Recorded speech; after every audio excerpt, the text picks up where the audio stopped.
ransomware attack. Is the U.S. going to retaliate? And realistically, what options are on the table? Is a counterattack an option?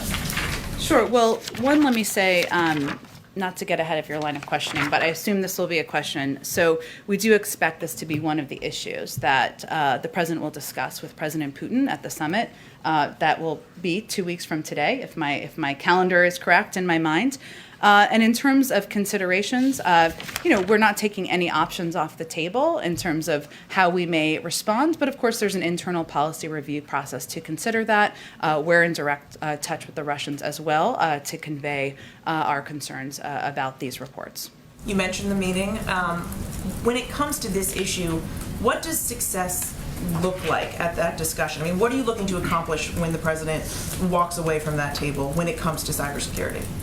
Well, first, let me say that, this is an issue that we have discussed with the Russian government, this specific issue, and we've discussed it in the past and delivered the message that responsible states do not harbor ransomware criminals. As we've also noted from here, and I noted in the beginning, obviously ransomware attacks, we've seen them increase over a period of time. It's an increasing threat to the private sector and to our critical infrastructure. And there are other countries, many of whom we will see when the president is in Europe, who have similar concerns. So we expect this to be an issue of discussion throughout the president's trip, I will say.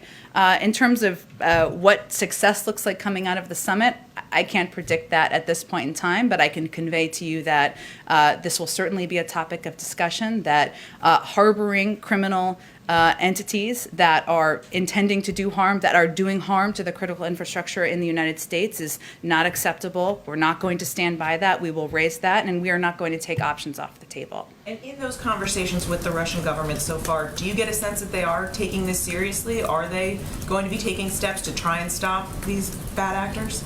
I am, as I've said before, I'm blissfully not a spokesperson for the Kremlin, so I will let them speak for themselves. But I can assure you that we are raising this through highest levels of the U.S. government. It will be a topic of discussion and direct one-on-one discussions or direct discussions with President Putin and President Biden happening in just a couple of weeks. And certainly protecting our own infrastructure in the United States is of utmost national security importance. And just one more on this topic, because the Russians are